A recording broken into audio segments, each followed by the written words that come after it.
माँ, पिताजी, दादी कहाँ है? कल रात को तो दादी कमरे में मेरे साथ ही सोई थी, फिर आज अचानक कहाँ चली गई?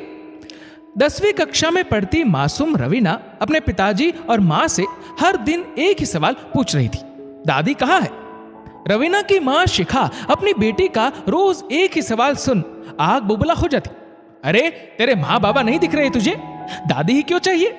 अभी दादी से अलग हुए एक हफ्ता भी नहीं हुआ, इस लड़की ने रोज रोज एक ही सवाल पूछकर दिमाग खराब कर रखा है। शिखा रवीना को अच्छे से डांट लगाती है और दादी के बारे में पूछने वाली बात को बदलते हुए उसको अपनी पढ़ाई पर ध्यान देने के लिए कह देती है, क्योंकि दादी मंगला देवी का सच वह रवीना के सामने नहीं आने देना चाहती थी।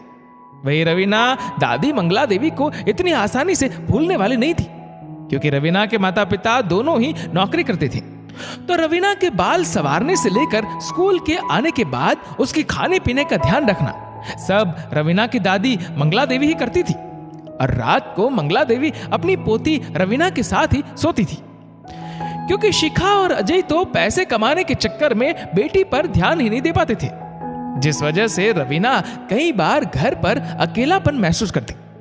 पर जब से घर में दादी आई तब से रवीना का अकेलापन दूर हो चुका था। वह अपनी दादी के बहुत करीब आ चुकी थी। पर अचानक से एक सुबह रवीना की आंख खुलती है तो वह दादी को घर में ना पाकर घबरा जाती है। इस बात को 1 महीना हो गया। रवीना अपने माता पिता से रोज एक ही सवाल करती थी, दादी कब आएंगी? दादी कहाँ है? और हर बार दोनों ही जवाब देना टाल देते थे या फिर डांट लगा उसे चुप करा देते थे। रवीना भी रोती हुई अपने कमरे में चली आती और 10वीं कक्षा की परीक्षा सर पर होने के कारण पढ़ाई करने बैठ जाती। एक दिन शिखा तंग आकर अपने पति अजय से कहती है, अरे अब रवीना को क्या कहकर दिलासा दे कि उसकी दादी कहाँ है? मैं तो तंग आ गई हूं उसके रोज रोज के एक ही सवाल से। तुम ही संभालो अब उसे। पता नहीं उसे कौन सी घुट्टी घोल कर तुम्हारी मां ने पिला दी है। अरे तुम चिंता मत करो, बच्ची है, गुस्सा करोगी तो और ज्यादा जिद करेगी, और तुम्हें तो पता ही है कि हमारे पास उसके सवालों का कोई जवाब नहीं है, हम उसे कुछ नहीं बता सकते। तुम अपना दिमाग शांत रखा करो, अजय ने शिखा से कहा। ऐसे ही कुछ दिन बीत जाते हैं। रवीना भी अपने मम्मी पापा का एक ही जवाब सुन अब थक चुकी थी। वो भी अब दादी के बारे में घर में पूछना बंद कर देती है। फिर एक दिन रवीना के स्कूल की ओर से वार्षिक शिविर का आयोजन किया जाता है।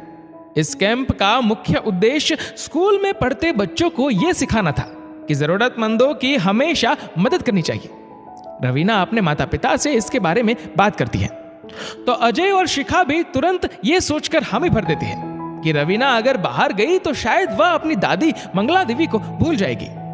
रवीना अपने कैंप जाने की तैयारियां शुरू कर देती है और अगले दिन ही निकल जाती है, जहां उसे सबसे पहले अनाथाश्रम के बच्चों को पढ़ाना होता है और दूसरे दिन रवीना और बाकी बच्चों को वृद्धाश्रम ले जाया जाता है। वृद्धाश्रम में बुजुर्गों को देख रवीना को अपनी दादी की याद आने लगी और वह एक कोने में बैठ रोने लग जाती है। उतने में पीछे से आवाज आती है, बेटा क्यों रो रही है? क्या हुआ तुझे? रवीना पीछे मुड़कर देखती है तो उसकी आंखें फटी की फटी रह जाती हैं। वह और कोई नहीं बल्कि उसकी दादी मंगला देवी ही थी।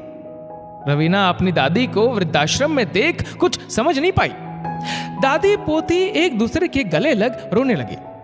दादी आप यहां कैसे आई?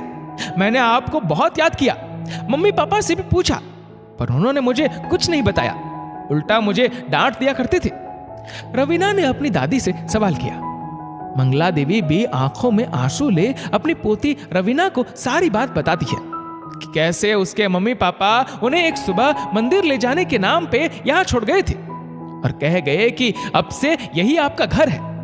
यह सुन रवीना को अपने मम्मी पापा की करतूतों पर बहुत शर्म आती है और वह अपने स्कूल के शिक्षकों की मदद से दादी को अपने साथ घर ले आती है। रवीना अपनी दादी को लेकर घर लौटती ही है कि अजय और शिखा दोनों का मुंह बंद हो जाता है। ये वही मंगला देवी थी जिनको वह बेकार और बोझ समझकर वृद्धाश्रम छोड़ आए थे। अपनी ही बेटी के सामने अपना सच आने पर उनका सर शर्म से झुक जाता है और वह दोनों ही मंगला देवी से माफी मांगने लगते हैं। ऐसी गलती भला माफ हो सकती है क्या? आप यही सोच रहे होंगे, पर मां तो करुणामयी होती है। मंगला देवी अपने बेटे और बहू की गलती को माफ कर देती है। दोस्तों, इस वीडियो को लेकर आपकी क्या राय है नीचे कमेंट करके जरूर बताएगा। और अगर आपको वीडियो अच्छा लगा हो तो इस वीडियो को लाइक करेगा, शेयर करेगा ज्यादा से ज्यादा लोगों तक। और ऐसी ही और भी इंस्पिरेशनल वीडियोस के लिए सब्सक्राइब करें हमारे यूट्यूब चैनल को और फेसबुक पर फॉलो करें हमारे पेज को। धन्यवाद।